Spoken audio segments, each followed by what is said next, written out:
பாலும் தெளிதேனும் பாகும் பருப்பும் இவை நாளும் கடந்துனக்கு நான் தருவேன் கோலம் செய் துங்க கரிமுகத்து தூமணியே நீ எனக்கு சங்கத்தமிழ் மூன்றும் தா.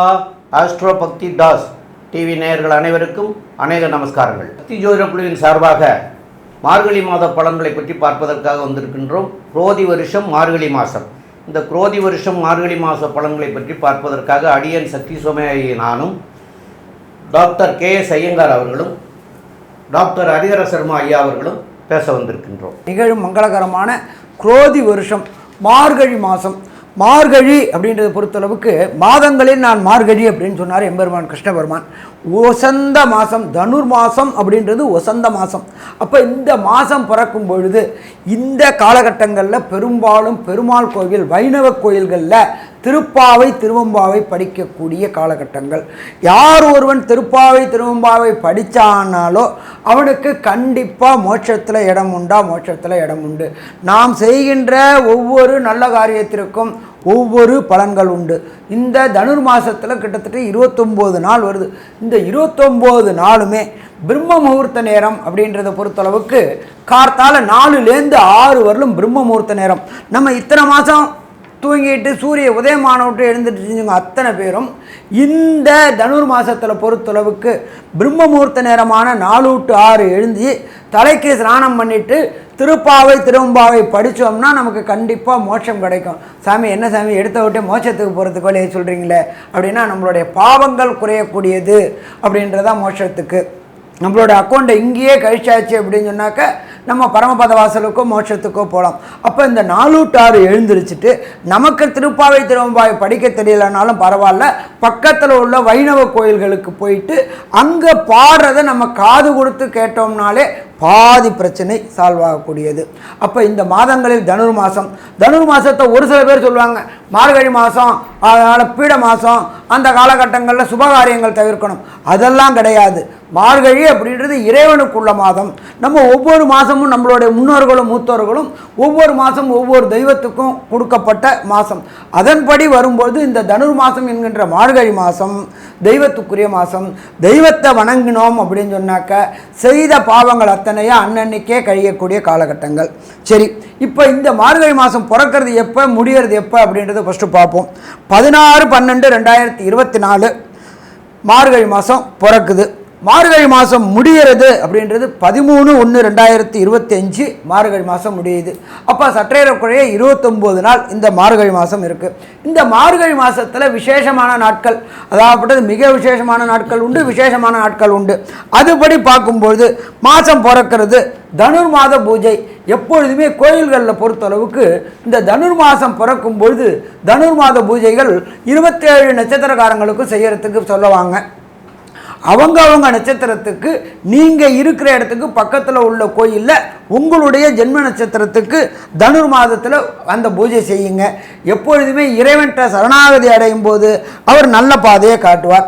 அதுக்கு அடுத்தது பார்த்தோம்னா 17/12/2024 வாழ்ந்த கண்ணுக்கு நேர வாழ்ந்த ரமண பகவானுடைய ஜெயந்தி. அவர் அவதரித்த நாள் எத்தனாவது அவதரித்த நாள் அப்படின்னு பார்க்க 145வது ஜெயந்தி விழா. அதுக்கு அடுத்தது பார்த்தோம்னாக்க 18/12/2024 சங்கடகர சதுர்த்தி. சங்கடகர சதுர்த்தி அப்படின்னாக்க நம்மளுடைய சங்கடங்கள் அத்தனையும் விலகக்கூடிய நாட்கள். நமக்கு ஒரு குடும்பத்தில் அடிக்கடி சங்கடங்கள் வந்துட்டுருக்கு அப்படின்னாக்க நாம் வணங்க வேண்டியது எம்பெருமான் விநாயக பெருமானை. அதுவும் வணங்க வேண்டியது சங்கடகர சதுர்த்தி. சங்கடகர சதுர்த்தி அன்னைக்கு எம்பெருமான் விநாயக பெருமானுக்கு பால், பன்னீர், இளநீர் இந்த அபிஷேகங்களுக்கு திரவியங்களை வாங்கி கொடுத்து அபிஷேகங்களை கண்டுட்டு அந்த திரவியங்களை வாங்கி குடிச்சிட்டு வந்தோம் அப்படின்னாக்க நமக்கும் சரி நம் குடும்பத்துக்கும் வரக்கூடிய சங்கடங்கள் அத்தனையும் விலகக்கூடியது சங்கடகர சதுர்த்தி. அதுக்கு அடுத்தது 27/12/2024 காஞ்சி ஸ்ரீ மகாபெரியவர் சந்திரசேகர சரஸ்வதி சுவாமிகளுடைய ஆராதனை நாள் அப்படின்றது ரொம்ப விசேஷமான நாள். அதுக்கு அடுத்தது பார்த்தோம் அப்படின்னாக்க 30/12/2020 தன்னுடைய பலம் என்ன அப்படின்றது தெரியாதம இருந்த ஒரு ஆஞ்சநேயருக்கு அனுமந்த ஜெயந்தி. அனுமந்த ஜெயந்தி அப்படின்றது ஆஞ்சநேயர் அவதரித்த நாள் அப்படின்றது அனுமந்த ஜெயந்தி. அதுக்கு அடுத்தது பார்த்தோம் அப்படின்னாக்க 2/1/2025 ஸ்ரவண விரதம். ஸ்ரவணம் அப்படின்னாக்க திருவோண நட்சத்திரத்துக்கு பேர் ஸ்ரவணம்னு சொல்லுவோம். ஸ்ரவண விரதம் இருக்கக்கூடிய நாள். அதுக்கு அடுத்தது பார்த்தோம்னாக்க 10/1/2025 வைகுண்ட ஏகாதசி, பரமபாத வாசல் என்கின்ற சொர்க்க வாசல் திறக்கக்கூடிய நாள். வருஷத்துக்கு ஒரு ட்ரிப்பு இந்த மார்கழி மாதத்தில் வரக்கூடியது வைகுண்ட ஏகாதசி. அன்னைக்கு காலையில் பொறுத்தளவுக்கு 4 மணிக்கு எழுந்திரிச்சா சொர்க்க வாசல் திறந்து அந்த சொர்க்க வாசலை கண்டுட்டு எம்பெருமானை கண்டு தொழுதுட்டு வந்தோம்னாக்க அந்த ஆண்டு ஆனந்தமான ஆண்டாக இருக்குமா, ஆனந்தமான ஆண்டாக இருக்கும். அதுக்கு அடுத்தது பார்த்தோம் அப்படின்னாக்க 12/1/2025 ஸ்ரீ நடராஜருக்கு அபிஷேகம். இங்கே தமிழ்நாட்டில் மட்டுமில்ல, இந்தியாவில் உள்ள அத்தனை நடராஜருக்கும் அபிஷேகம் பண்ணக்கூடிய நாள். பெரும்பாலும் பார்த்தோம் அப்படின்னாக்க ஈஸ்வரனுக்கு பெரும்பாலும் அவ்வளோ தூரம்லாம் அபிஷேகம் பண்ண மாட்டாங்க. ஒரு சில காலகட்டங்களில் அபிஷேகம் பண்ணுவாங்க. எம்பெருமான் நடராஜர் விக்கிரகத்துக்கு அபிஷேகம் பண்ணக்கூடிய நாள். அதுக்கு அடுத்தது பார்த்தோம்னாக்க 13/1/2025 ஆருத்ரா தரிசனம். ஆருத்ரா அப்படின்னாக்க பஞ்சக்ஷேத்திரம் இருக்குது. அந்த பஞ்சக்ஷேத்திரத்தில் உள்ள ஈஸ்வரனுக்கு ஆருத்ரா தரிசனம் பண்ணுவாங்க. இந்த ஆருத்ரா தரிசனம் அப்படின்ற பொறுத்தளவுக்கு நம்மளுடைய தென் கைலாயம் என்கிற சொல்கின்ற சிதம்பரத்தில் ரொம்ப விசேஷமானது. அந்த திரையை விலக்கி எம்பெருமான ஈஸ்வரனை காக்கட்டக்கூடிய நாள். அப்போ ஈஸ்வரனை பார்த்தாச்சு அப்படின்னாலே அண்டம் பிண்டம் எல்லாத்தையும் பார்க்கக்கூடியவர். அவர் தன்னோட ஒரு காலங்கால அண்டத்தையும் பிண்டத்தையும் அளந்தக்கூடியவர். உலகத்தையே இயக்கக்கூடியவர் எம்பெருமான் ஈசன். அந்த ஈசனுடைய நாள். ஒவ்வொருத்தருக்கும் ஒவ்வொரு நட்சத்திரத்தில் பிறந்தாலும் எம்பெருமான் ஈசனை பொறுத்தளவுக்கு பிறப்பு இறப்பு அற்ற நிலை உள்ளவர். அவருடைய ஆருத்ரா தரிசனம் நாள் அப்படின்றது ரொம்ப ரொம்ப விசேஷம். சாமி, இதை தவிர வேறு ஏதாவது விசேஷம் உண்டா? கண்டிப்பாக உண்டு. ஆங்கில புத்தாண்டான 1/1/2025 அதுதான் ஆங்கில புத்தாண்டு பிறக்குது. இதை தவிர நம்மளை பொறுத்தளவுக்கு இந்த மார்கழி பிறக்கும் போதே போகி பண்டிகை அப்படின்னு சொல்கிறோம். போகி பண்டிகை அப்படின்னா என்னன்னாக்க பழையன கழிதலும் புதியன புகுதலும் தான் போகி பண்டிகை. இந்த ஒரு வருஷத்தில் ஒரு போகி பண்டிகை வரும்பொழுது அந்த போகி பண்டிகை அன்னைக்கு பழைய அத்தனையும் வேண்டாத பொருள் அத்தனையும் எரிக்கக்கூடிய நாள். அப்போ எரிக்கக்கூடிய நாளில் நம்மளுடைய செய்த பாவங்களையும் எரிக்கக்கூடிய நாள். அதுக்கப்புறம் பார்த்தோம்னா பொங்கல் வருது, வரிசையாக வருது. அது தை மாதத்தில் வருது. அப்போ 1/1/2025 இந்த மார்கழி மாதத்திலேயே புது ஆண்டும் பிறக்குது. சரி, இந்த காலகட்டங்களில் என்னென்ன கிரகங்கள் என்னென்ன நிலையில் இருக்குதுன்றதை பார்ப்போமா? ரிஷபராசியில் எம்பெருமான் குரு பகவான் வக்ரகதியில் இருக்கார். அதுக்கு அடுத்தது பார்த்தோம்னா கர்க்கடகத்தில் செவ்வாய் பகவான் நீச்ச நிலையில் இருக்கார். காலபுருஷ தத்துவத்தின்படி 6ஆம் இடமான கன்னியா ராசியில் கேது பகவான் இருக்கார். அதே போல் காலபுருஷ தத்துவத்தின்படி 8ஆம் இடத்துல புத பகவான் இருக்கார். அதுக்கு அடுத்தது பார்த்தோம்னா மார்கழி மாதம் பிறக்குது அப்படின்னா தனுர் மாதம். தனுர் மாதத்திலேயே சூரிய பகவான் இருக்கார். அதுக்கு அடுத்தது மகரத்தில் சுக்கிர பகவானும் கும்பத்தில் சனி பகவான் வக்ர நிவர்த்தி அடைஞ்சிருக்கார். காலபுருஷ தத்துவத்தின்படி 12ஆம் இடமான மீனத்தில் ராகு பகவான் கோதண்ட ராகுவாக இருக்கக்கூடிய இந்த காலகட்டங்களில் இந்த மார்கழி மாதம் பிறக்குது.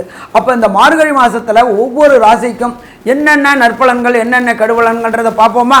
ரிஷபராசி நேயர்கள், அதாவது கார்த்திகை நட்சத்திரம் 2, 3, 4 பாதங்களும், ரோகிணி நட்சத்திரம் 1, 2, 3, 4 பாதங்களும், மிருகசீரிஷம் 1, 2 பாதம் கொண்டது ரிஷபராசி நேயர்கள். இந்த ரிஷபராசி நேயர்களுக்கு ராசியிலேயே குரு உங்களுக்கு அமர்ந்திருக்கார். ஆனால் அவர் வக்ர நிலை அடைஞ்சது உங்களுக்கு மிக மிக சிறப்பானது. அப்போ வக்ர நிலை, அதாவது வக்கரம் பெறாமல் இருந்தால் தொல்லைகள் தரும்.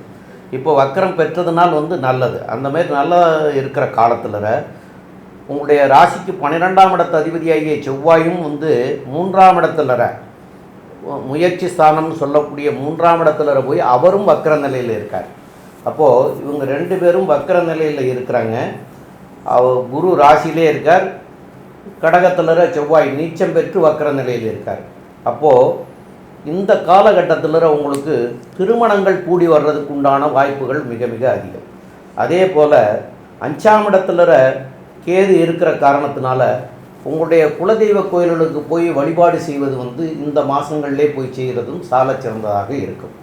மேற்கொண்டு உள்ள விவரங்களை பற்றி நம்முடைய ஆஸ்ட்ரோ கே செய்யுங்கார் சொல்லுவார். ஐயா, அற்புதமாக சொன்னீங்க. அதாவது பொதுவாகவே மாத பிறப்பு மாதத்தினுடைய பலன்கள் அப்படின்னு சொல்கிறது சூரியன், புதன், செவ்வாய் மற்றும் சுக்கிரன், இந்த 4 கிரகங்கள் மாத கிரகங்களை வச்சு சொல்லுவோம். இந்த மாதத்தில் பார்த்தாலேனால் சூரியன் தனுர் ராசிக்கு வராது. தனுர் மாதம் அதனால தான் பௌர்ணமான மாதம்னு சொல்லக்கூடிய காலகட்டம். இந்த மாதத்தில் பெயர்ச்சிகள்னு பார்த்தாலேயானால் சுக்கிரன் வந்து கும்பத்துக்கு போகிறார், புதன் தனுசுக்கு வரார். இதுதான் வந்து பெயர்ச்சி. செவ்வாய் நீச்சப்பட்டு இருந்தாலும் வக்கரகதி அடைஞ்சு போயிருக்கு. சரி, இந்த காலகட்டத்தில் வந்து எப்படி இருக்கும் அப்படின்னு பார்த்தாலேயானால் உங்களுடைய ராசிக்கு, அதாவது ரிஷபத்துக்கு பார்த்தாங்கன்னா சப்தமாதிபதி அப்படின்னு சொல்லக்கூடியவர் 7ஆம் அதிபதி 3ஆம் இடத்துல நீச்சம் பெற்று இருந்தார் இவ்வளோ நாளாக. அதனால் நீங்கள் வந்து வெளிநாடு போகணும், வெளியூர் போகணும், புதிய முயற்சி எடுக்கணும், இது எல்லாத்துலேயுமே தடை வரும். அதுவும் பார்ட்னர்ஷிப் பிஸ்னஸில் பார்த்தோன்னா சிறு சிறு தடைகள் இருந்துகிட்டே இருக்கும். இந்த மாதத்தில் உங்களுக்கு ஒரு பெரிய ஏற்றம் கிடைக்கக்கூடிய காலகட்டமாக இருக்கும். ஏன்னா 7ஆம் அதிபதி 12ஆம் அதிபதி இந்த 2 பேருமே செவ்வாய் தான். செவ்வாய் 3ஆம் இடத்துல போய் இருக்கிறது ரொம்ப விசேஷம். நீச்சப்பட்டு இருக்கிறது கொஞ்சம் பிரச்சனையை கொடுத்தாலும் வக்கரம் பெற்றிருக்கிறது பெரிய ஏற்றத்தை கொடுக்கக்கூடிய காலகட்டமாக அமையப்போகிறது. அதுவும் வந்து பார்த்தோம்னா இந்த ரிஷபராசிக்காரர்களுக்கு 7-12 அதிபதின்னு சொல்கிறதுனால வெளிநாட்டுக்கு போகணும், நல்ல யோகம் வரணும், வெளிநாட்டில் உங்களுக்கு பிஆர்லாம் வரணும் அப்படின்ற ஒரு பொசிஷன் வரணும்னா நிச்சயமாக 12ஆம் அதிபதி வந்து நீச்சம் பெற்று போயிருந்து வக்கரத்தோடு இருந்தார்னா பெரிய ஏற்றம் கிடைக்கும். அதன் மூலியமாக பார்த்தோம்னா உங்களுக்கு பிஆர், உங்களுக்கு வந்து பர்மனன்ட் ரெசிடென்ஷிப் இது எல்லாமே கிடைக்கும். அதை தவிர இங்கேருந்து வெளிநாடு போகிறதுக்கும் உண்டான வாய்ப்புகளும் மிகவும் அதிகம். இந்த மாதத்தில் உங்களுடைய ராசிக்கு பார்த்தாலேயானால் 10ஆம் இடம்னு சொல்லக்கூடியது வலுப்பெறுறது. 10ஆம் இடம் அப்படின்னு சொல்லக்கூடிய உங்களுடைய கர்மஸ்தானம், தொழில் ஸ்தானம், உங்களுடைய கர்மாக்களை சொல்லக்கூடிய ஸ்தானத்தில் கர்மத்தின் அதிபதியான சனி பகவான் இருக்கார். இந்த மாதத்தில் பெரிய ஏற்றம் என்னென்னா ராசிநாதனே போய் 10ஆம் இடத்துல போய் உட்கார்றார். அதாவது ஒரு 15 நாள் 1ஆம் தேதி வாக்கில் அதாவது 1/1/2025 2ஆம் தேதி அன்றைக்கி பார்த்தாலேனால் உங்களுடைய ராசிநாதன் அவரே போய் 10ஆம் இடத்துல உட்கார்றார். இதன் மூலியமாக பார்த்தடையானால் கர்மஸ்தானம் வலுப்பெற்று போகிறது. அதனால் வந்து பார்த்தோம்னா உங்களுக்கு தொழிலில் பெரிய ஏற்றம் கிடைக்கக்கூடிய காலகட்டம். இருந்தாலும் அவரே உங்களுடைய ராசிக்கு 6ஆம் அதிபதி. அதன் மூலியமாக கர்மத்தை அனுபவிக்கக்கூடிய காலகட்டத்தையும் கொடுப்பார். உடல் நலத்தில் சற்று பின்னடைவை கொடுப்பார். கொஞ்சம் ஜாகிரதையாக இருக்கணும்.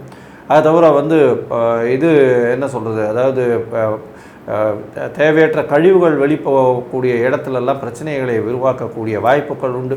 அது தவிர வந்து இந்த என்ன சொல்கிறது, இந்த செக்ஸ் டிட்டர்மினேஷன் ஏரியாஸில் இல்லாமல் பிரச்சனைகள் வரக்கூடிய வாய்ப்புகள் மிகவும் அதிகமாக இருக்கும். ஏன்னா சுக்கிரனுக்கு உண்டான பிரச்சனைகள் அப்படின்னு சொல்கிறது அதீதமான சர்க்கரை நோய் வரக்கூடிய வாய்ப்பும் உடல் நலத்தில் சற்று பின்னடையும் இந்த ரிஷபராசிக்காரர்களுக்கு கொஞ்சம் இருக்கக்கூடிய வாய்ப்புகள் உண்டு. கொஞ்சம் ஜாகிரதையாக இருக்கிறது நல்லது.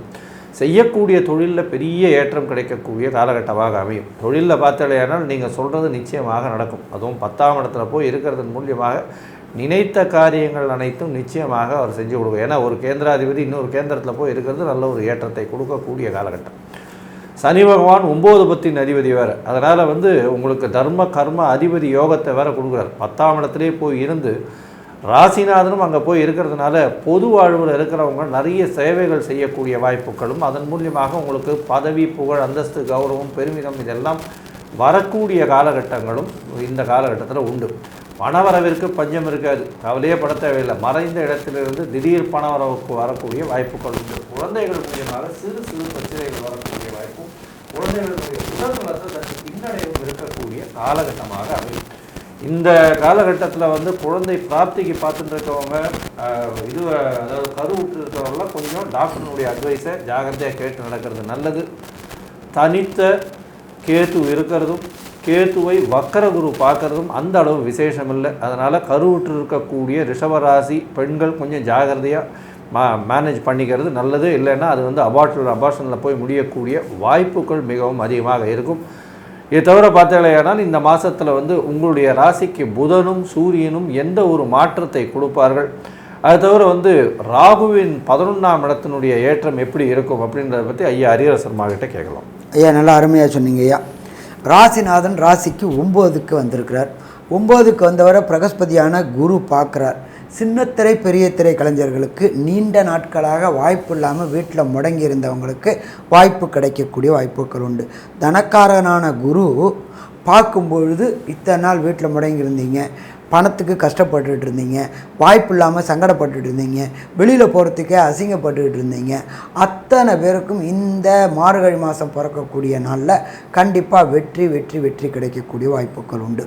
இதை தவிர 3ஆம் இடமான கம்யூனிகேஷன் பாவத்தில் செவ்வாயானவர் வக்ரம் அடைஞ்சி நீச்சம் அடைஞ்சிருக்கார்.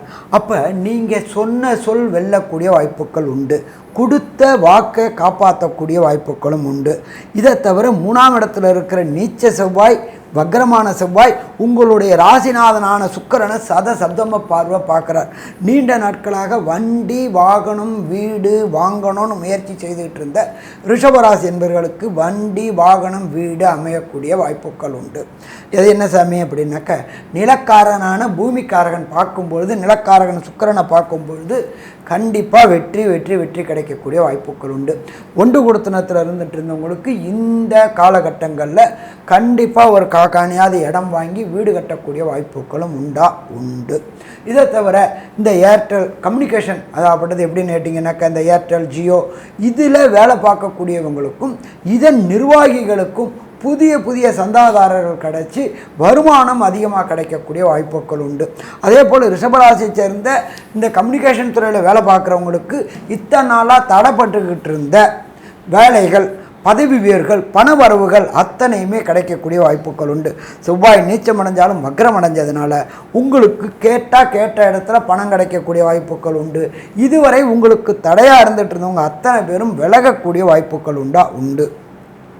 அதே போல் பார்த்தோம்னாக்க ரிஷபராசிக்கு 10ஆம் இடம் அப்படின்றது சனி பகவான். சனி பகவான் கூட சுக்கிர பகவான் சேர்றாரு. அப்போ கர்மக்காரகன் கூட இவர் சேரும்பொழுது சுக்கிரனுக்கு சனி நட்பு.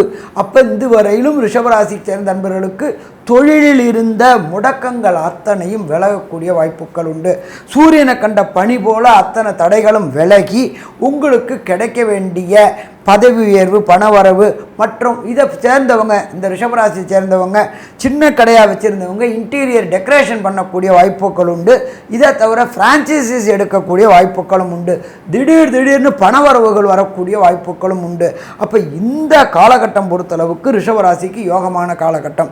அதே போல் 11 உள்ள ராகு பகவான், 11 அப்படின்றத பொறுத்தளவுக்கு லாபஸ்தானம். அந்த ராகு பகவானுக்கு கொடுத்த குரு பகவான் ராசியிலேயே இருக்கார். அப்போ வெளியூர், வெளிமாநிலம், வெளிநாட்டு போனோம், வேலையில் டெப்டேஷன் போகணும்னு நினைக்கக்கூடியவங்களுக்கு வேலையில் டெப்டேஷன் போகக்கூடிய வாய்ப்புகள் உண்டு. அந்த டெப்டேஷன் மூலியமாக கடினமான வருமானங்கள், அதாவது எதிர்பார்த்ததுக்கு மேலே அதிகமான வருமானம் கிடைக்கக்கூடிய வாய்ப்புகள் உண்டு. கடந்த காலகட்டங்களில் வாங்கின கடன் அத்தனையும் அடைக்கக்கூடிய வாய்ப்புகள் உண்டு. அதே போல் இந்த ரிஷபராசி என்பவர்களை பொறுத்தளவுக்கு வெளிநாட்டில் போய் செட்டில் ஆகக்கூடிய வாய்ப்புகள் மற்றும் அந்நிய மொழி, அந்நிய மதம் பேசக்கூடியவங்களோட தொடர்பு ஏற்பட்டு அந்த நாட்டில் உங்களுடைய தொழிலை தொடங்கக்கூடிய வாய்ப்புகள் மூலியமாகவும் அதன் மூலயமா நிரந்தரமான உங்களுக்கு வருமானம் கிடைக்கக்கூடிய காலகட்டங்களும் இந்த காலகட்டங்கள் உண்டு. ஏன்னு கேட்டிங்கன்னா, இந்த ராகு பகவானை பொறுத்தளவுக்கு வரக்கூடிய ஏப்ரல் 11ஆம் தேதி வரலும் இருக்கார். அப்போ இந்த காலகட்டங்களில் வெளியூர், வெளிமாநிலத்தில் போய் பிஸ்னஸ் செய்யக்கூடியவங்க, அந்நிய மதம், அந்நிய மொழி சேர்ந்தவங்க கூட தொழில் தொடர்பு ஏற்பட்டு திடீர் வருமானம் ஏற்படக்கூடியது, நிரந்தரமான தொழில் தொடங்கக்கூடிய காலகட்டங்கள் எல்லாமே இருக்குது. ஸோ மொத்தத்தில் பார்த்தா இந்த தர்ம கர்மாதிபதி யோகம் பெற்ற சுக்கிரனும் சனியும் சேர்க்கையும் தொழிலில் உள்ள பிரச்சனைகள், தொழிலில் உள்ள சுணக்கங்கள் அத்தனையும் தீர்த்துரும். அதை தவிர குருவும் புதனும் சப்தம பார்வை பார்க்கறதுனால, புத யோகம் ஏற்படுறதுனால அந்த கல்விக்காரனோட யோகத்தை தனக்காரகன் பார்க்கும்பொழுது இதுவரை இந்த ரிஷபராசியை சேர்ந்த குழந்தைகளுக்கு கல்வியில் ஏற்பட்டுகின்ற ஞாபக மறதி அத்தனையும் விலகக்கூடிய வாய்ப்புகள் உண்டு. மேலும் மேலும் சிறந்து படிக்கக்கூடிய வாய்ப்புகளும் உண்டு. ஸோ மொத்தத்தில் பார்த்தோம்னா ரிஷபராசி என்பவர்களுக்கு பொறுத்தளவுக்கு இந்த மார்கழி மாதம் ஆனந்தமான மாதம், அற்புதமான மாதம்னு சொல்லலாமா? கண்டிப்பாக சொல்லலாம். ஆனாலும் ஒரு சில நாட்களை சுபகாரியங்கள், நீண்ட தூர பயணங்களை தவிர்க்கக்கூடிய நாட்கள் என்ன அப்படின்றத பற்றி ஐயா சொல்லுவாங்க.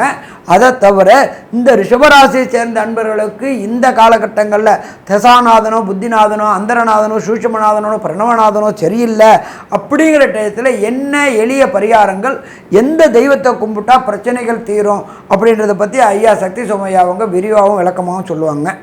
ரொம்ப அற்புதமாக, தெளிவாக, விவரமாக, விளக்கமாக சொன்னீங்க ரெண்டு பேருமே. இப்போது சந்திராஷ்டம தினங்கள் அப்படின்னு சொல்லக்கூடிய தினங்கள் அப்படிங்கிறது 29/12/2024 இரவு 11:46 ஆரம்பமாகுது. அது 30/12/2024, 31/12/2024 செவ்வாய்க்கிழமை, அதேமாரி 1/1/2025 அதாவது வருஷப்பரப்பன்னைக்கே இந்த 4 நாட்களும் இருக்குது. வருஷப்பரப்பன்னைக்கு காலையில் 7 மணி 2 நிமிஷம் வரைக்கும் இருக்கிறது. அப்போ இந்த நாட்களில் அவசியமாக பிரயாணத்தை தவிர்க்கணும், எங்கேயும் போகக்கூடாது இந்த நாட்களில். அதே மாதிரி புதியதாக எதுவும் செய்யக்கூடியது தொடங்கக்கூடாது. அதெல்லாம் தொடங்கினா அதனால் பின் விளைவுகள் வரும். அதனால் இந்த 2 காரியத்தையும் செய்யாமல் இருக்கிறது நல்லது. மேலும் இவங்களுக்கு இந்த தனுர் மாதம் அப்படிங்கிற நாளரை அவங்கவுங்களுடைய நட்சத்திரம் வர்ற அன்னைக்கு ஏதாவது ஒரு கோயிலில் போய் மார்கழி மாத பூஜைக்காக அவங்களுக்கு ஒரு அந்த அன்னைக்கு அபிஷேகத்துக்கு கொடுத்து ஆராதனைகள் பண்ணிக்கிறது சால சிறந்ததாக இருக்கும். அது போக இந்த மாதத்தில் உங்களுக்கு குரு ஜென்ம குருவாக இருந்து வக்ர நிலையிலையும் இருக்கிறதுனால வியாழக்கிழமை தோறும் தட்சிணாமூர்த்தியை போய் வழிபடுறதும் சால சிறப்பாக இருக்கும். மேலும் உள்ள விவரங்களை பற்றி நம்முடைய ஐயா ஐயங்கார் அவங்க சொல்லுவாங்க. ஐயா, ரிஷபராசிக்காரர்களை பொறுத்தவரையிலும் மார்கழி குரோதி வருஷம் நல்ல ஒரு ஏற்றமான காலகட்டமாக இருக்கும். ராசிநாதன் 9ஆம் இடத்துல இருக்கிறது பெரிய விசேஷம். ஏன்னா ராசிநாதனே 9ஆம் இடத்துல இருக்கிறதுனால எல்லா விதமான பாக்கியங்களையும் உங்களுக்கு அள்ளித்தரக்கூடிய காலகட்டமாக இருக்கும். அதை தவிர பார்த்தீங்கன்னா 9 10 அதிபதி 10ஆம் இடத்துல இருக்கிறதும் உங்களுடைய ராசிக்கு 15 தேதியில் ராசிநாதனே 10ஆம் இடத்துல போய் இருக்கிறதும் பெரிய ஏற்றத்தை கொடுக்கும். தொழில் செய்யக்கூடிய, அதுவும் இந்த கிளாமர் இண்டஸ்ட்ரியில் இருக்கக்கூடிய சின்னத்திரை பெரிய திரை நடிகர்களுக்கெல்லாம் பெரிய ஏற்றத்தை கொடுக்கக்கூடிய காலகட்டமாக அமைய போகிறது. உங்களுடைய ராசியிலே வக்கர குரு இருக்கிறதும் ராகு 11ஆம் இடத்துல இருக்கிறதும் பெரிய ஏற்றம். வெளிநாடு போய் வரக்கூடிய வாய்ப்புகளும் பெரிய ஏற்றத்தை கொடுக்கக்கூடிய காலகட்டமும் அமைய போகிறது. இந்த மாதத்தில் பார்த்தாலேயானால் எழுத்து பணியில் இருக்கிறவாளுக்கு பெரிய ஏற்றம். எழுத்து பணியில், ஏன்னா 3ஆம் இடத்தில் செவ்வாய் பகவான் வக்கர நீச்சம் பெற்று இருக்கிறதுனால எழுத்து பணியில் இருக்கிறவங்க, அதாவது பிஹைண்ட் த சீன் இது பண்ணுறவங்க, அதாவது கேமராமேன்ஸு, எழுத்து பணியில் இருக்கிறவங்க, கலைஞர்கள், இந்த மாதிரியான விஷயங்கள்லாம் ஒரு பெரிய ஏற்றத்தை கொடுக்கக்கூடிய காலகட்டமாக இருக்கும். பஞ்சு சம்பந்தமான திரி, நூல், அதை தவிர ஆடைகள், வெள்ளை ஆடைகள், இந்த மாதிரியான வியாபாரம் பண்ணுறவாளுக்கெல்லாம் பெரிய ஏற்றத்தை கொடுக்கும். படிக்கக்கூடிய மாணவர்களுக்கு நல்ல ஒரு ஏற்றம் இருக்கும். இருந்தாலும் மறதி கொஞ்சம் அதிகமாக இருக்கக்கூடிய காலகட்டமாக இருக்கும். ஏன்னா 4ஆம் அதிபதியான சூரியன் உங்களுடைய ராசிக்கு 8ஆம் இடத்தில் மறைந்திருக்கக்கூடிய காலகட்டமாக அமைய போகிறதுனால படிக்கக்கூடிய மாணவர்கள் ஒரு முறைக்கு 4 முறை படிக்கிறது ரொம்ப விசேஷம்.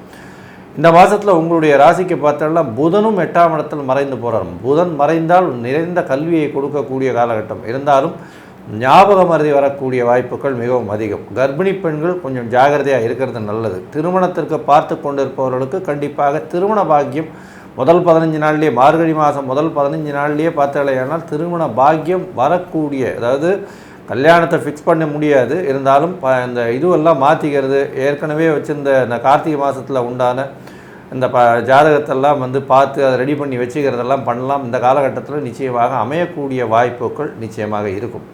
இந்த மாதத்தில் பார்த்தீங்களேயானால் இந்த ரிஷபராசிக்காரர்களுக்கு பணவரவிற்கு பஞ்சம் இருக்காது. நல்ல ஒரு ஏற்றம் இருக்கக்கூடிய வாய்ப்பு உண்டு. வெளிநாடு போய் வரக்கூடிய வாய்ப்புகள் உண்டு. வியாபாரத்தில் பெரிய ஏற்றம் இருக்கும்.